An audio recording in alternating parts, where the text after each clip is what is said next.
Hello and welcome to my virtual tour of my artwork. So this is essentially going to be in place of the showcase for AFA that has been unfortunately canceled due to the coronavirus.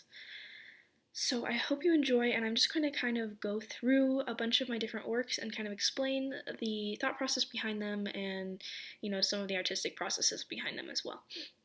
I wanted to start with this piece because it kind of showcased really what I wanted to show with my AP Art Studio portfolio and my concentration from last year.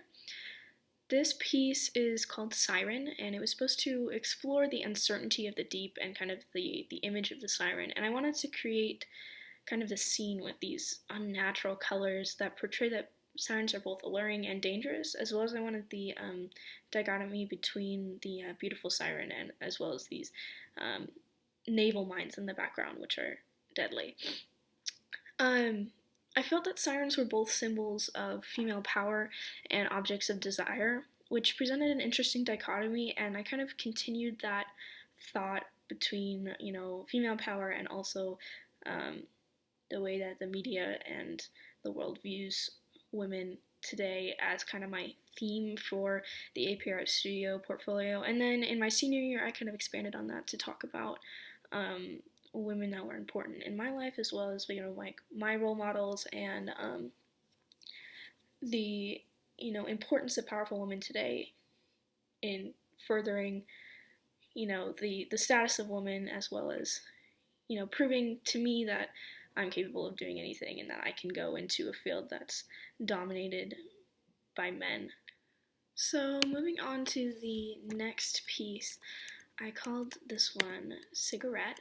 This painting is actually based on a photograph of my sister from her senior photos. She was not holding the cigarette. I added that later on. The image felt like it belonged in the 1950s. It just had that very vintage, distressed kind of feel, as well as my sister's expression lent itself to that of a 50s housewife having a nervous breakdown, so that's why I ended up including the cigarette. And I think that the emotional impact of this piece was really important for my overall grouping of my work in AP Art Studio and just as a whole. This piece was actually put into the Harriman Art Show, and this was one of the first oil painting pieces that I did not on canvas. So this is actually on board, which I think really lent itself to the texture of the skin and just the smooth lighting that I wanted to have in this piece. And I was really happy with the way that this one turned out. Moving on to my next piece, this one is very close to my heart. I did this one at the beginning of senior year, and it is a still life of all of my Doc Martens. So I just set up this kind of still life in my room, and I put some weird lighting on it, and I searched everywhere in my house for paper, and I could not find my pastel paper for the life of me. So I ended up doing this on a Trader Joe's grocery bag, which I think really added to the composition of it because the rips and tears really kind of went with the punk aesthetic of the Doc Martens and accented the shoes very well. And it was also super fun and interesting piece for me because it was working in pastel, and I haven't done a lot of detail work in pastel, so it was a fun journey to be able to go through and try and, pick out those little tiny highlights in the shoes, and the dark patches on the soles and the stitching around the bottom was just really fun for me. I This piece was kind of inspired by a really funny conversation I had with my dad, where I just said, I don't need any other shoes besides Doc Martens. I'll just wear Doc Martens for the rest of my life. And then I was like, that's really funny, and it kind of showed like how important these have become to my personal aesthetic and like wardrobe. And so I wanted to, kind of do an art piece that celebrated that because I think that that's something that's really interesting, and I really love docs, and so this is kind of my homage to that. My next piece is actually one from my AP Art Studio portfolio. And this one is Andromeda. So if you know the story of Andromeda, she was chained to a rock by the sea in order to appease the god Poseidon, and he was going to send a sea monster to devour her. And the demigod Perseus comes and saves her. He breaks her chains and kills the sea monster and rescues her. But in this piece, I kind of wanted to show the moment between Andromeda's capture and her rescue. Just like she is completely vulnerable and is facing the sea, like awaiting her fate. And I wanted to have her back to the viewer so that the viewer could maybe feel like they were also there on the beach with her. The other thing that I wanted to show with this piece is the process behind my work. So with APR Studio, it's pretty standard to do a bunch of thumbnail sketches and then like an initial sketch and a color study and a value study. So in this one, I kind of showed you my initial sketch where I don't really have a beach and she's just kind of laying nowhere, and I was like, oh. And I actually ended up adding the chains to this initial sketch later on because at first it wasn't Andromeda, it was just like a woman laying. And then in the color study, I went back through and kind of put the angle of the beach in there and the perspective and the composition and having the sun in the corner, which I ended up changing to, kind of colorful clouds.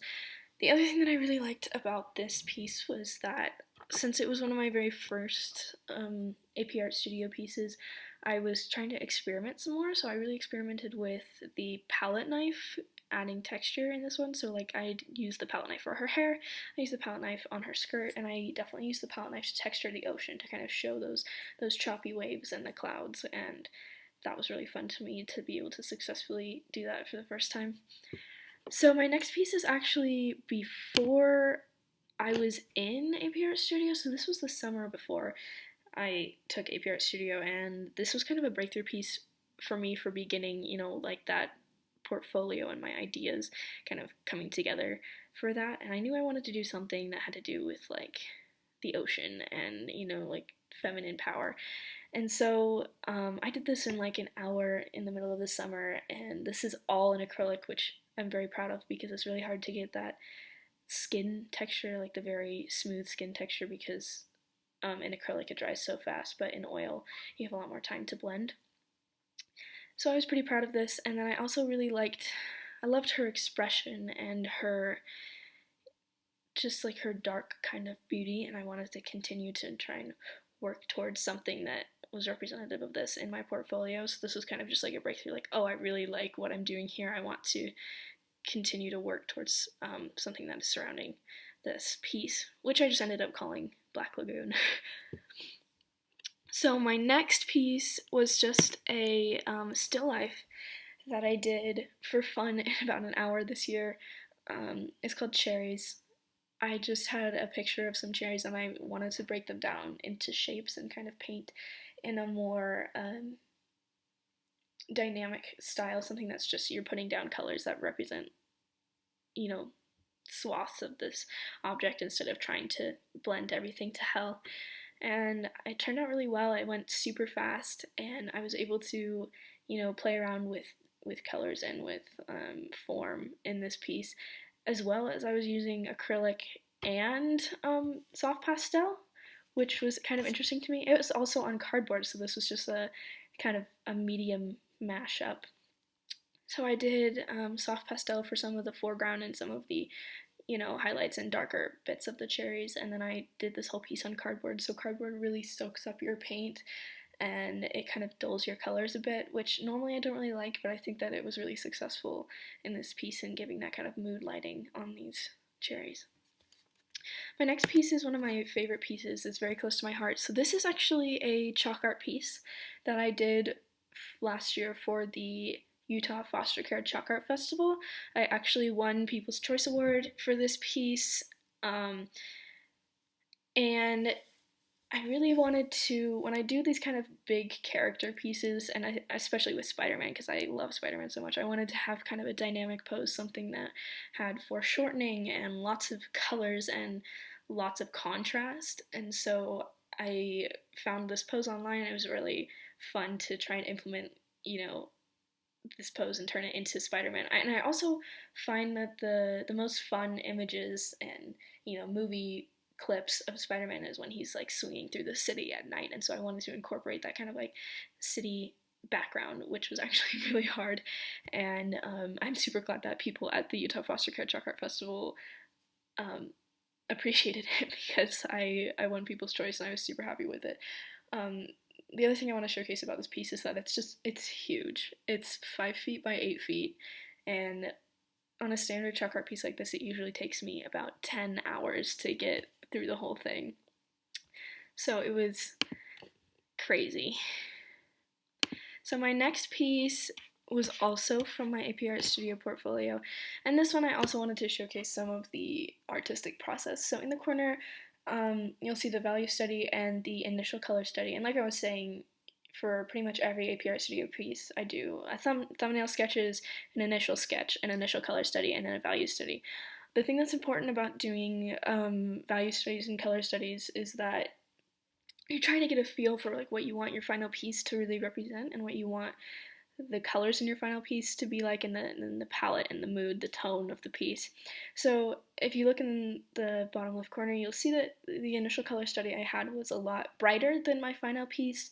It was kind of, her boat was more in a lake instead of in the ocean, and you can see the kind of like the lake grasses, and it's brighter, it's the middle of the day.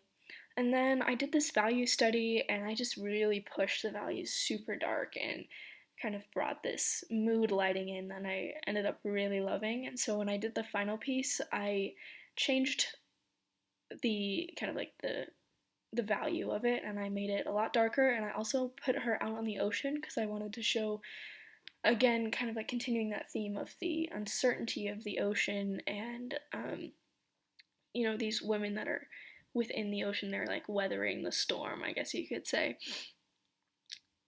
And I really, the ocean is kind of like this void, and I wanted to depict that in this piece, which I think turned out really well.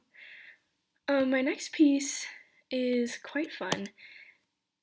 I actually don't really work in pen very often, and so this piece is from a while ago, but I still wanted to include it because I think I did a really good job of creating texture within her dress, which obviously this piece was inspired by Victorian fashion, and it just kind of grew from there with the cobblestone streets and this weird perspective that I've got going on.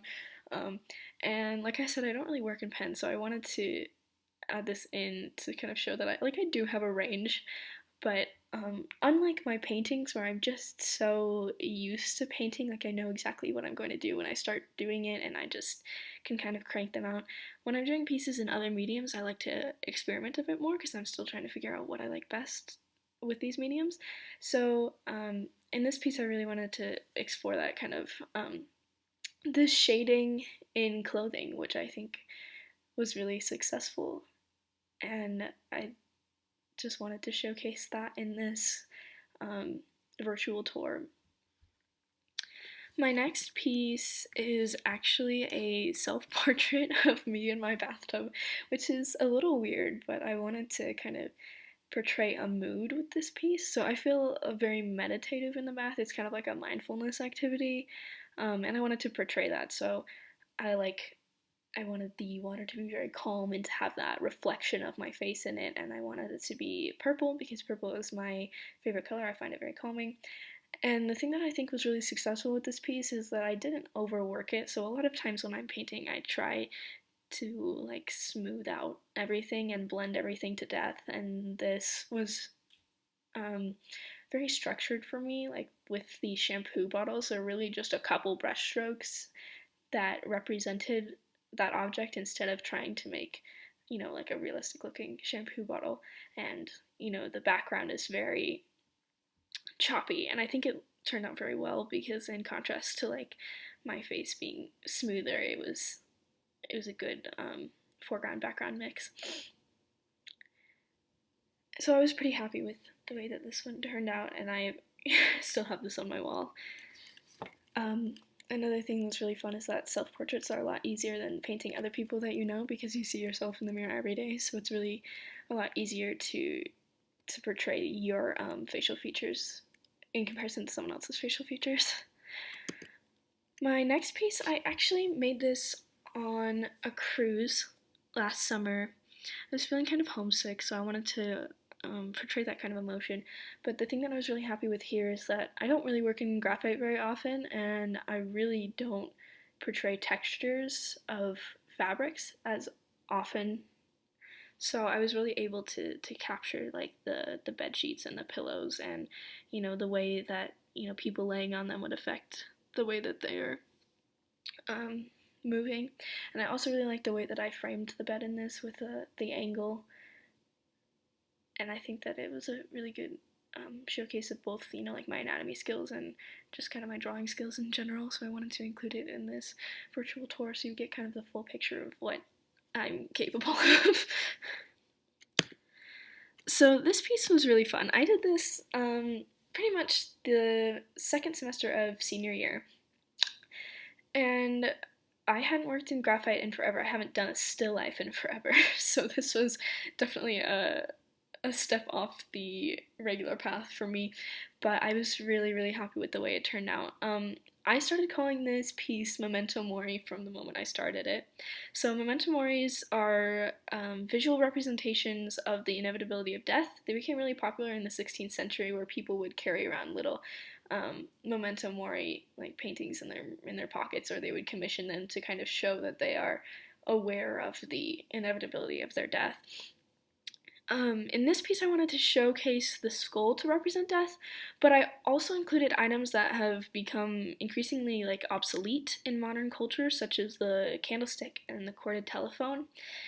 And then I had the other two objects, the vase and the glasses, to kind of balance out the composition. And I really wanted to have a mix of shiny things and matte things, and kind of be able to show the texture differences between those.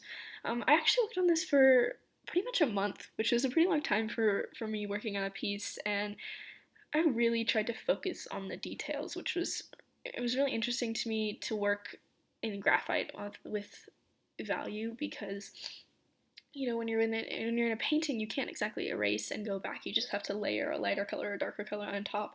And in this, like, the way you're creating the highlights and the lowlights is adding more dark or erasing, which if you can see, I kind of went ham on the skull, giving those really bright highlights, and the candlestick, just making those little tiny differences that show the shininess of the object, which was really fun for me, and I felt that I was really successful with this piece.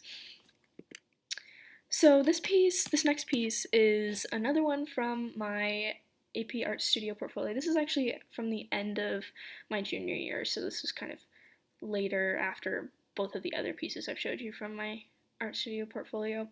And then I also wanted to showcase again the art process in this. So I've showed you value studies and I've showed you color studies, but this is the thumbnail sketch. And the thing that I'm trying to work out in thumbnail sketches, like I generally have an idea of something that I'm interested in doing, interested in painting, but I'm trying to figure out like what is the best composition and what will showcase like the symbolism that I'm trying to portray. So I wanted to do Medusa in this piece, but I wanted to show like Medusa's death when Perseus, puts her in front of a mirror and she turns herself to stone. She becomes her own worst enemy. And I wanted to show that kind of saying like life flashes before your eyes. So I wanted her to see herself in the mirror as, the woman she used to be instead of the monster she was turned into, as kind of the symbolism of like, females in modern culture seeing themselves differently in mirrors, and also being represented differently in the media than they actually are. And I have some of that thought process up in my thumbnail sketch, where I've made kind of a bullet list of, what is the symbolism of a mirror. So I say that mirrors represent distorted images, broken mirrors are bad luck, they're lost beauty, and then like a vanity or a mirror represents seeing clearly. So when I started this, I wanted to do a broken mirror, and then by the time that I had finished painting her entire face in the mirror, I realized like I want this to be a full mirror. Like I want her to be able to look at herself without having the mirror break. And the other thing that was really fun about this piece was being able to paint the snakes. I've never painted a snake before, so that felt fairly successful. And again, feels a little random, but still putting her in the water in the ocean, kind of that overpowering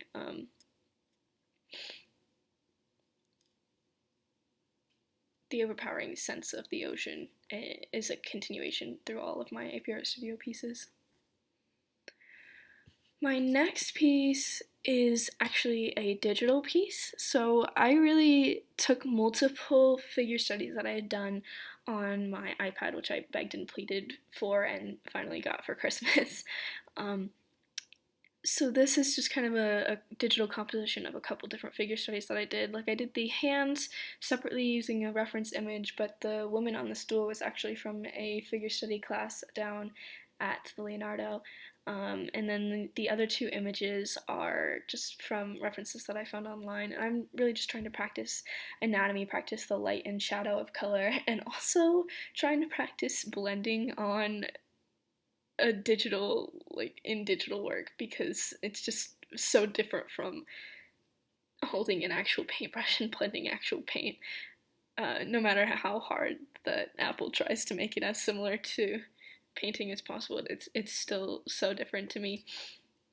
I thought that this was really successful, and I was really happy with the way that the hands turned out, as well as the other people. I just think this kind of showcases, my ability to draw people and to show that I am able to do anatomy.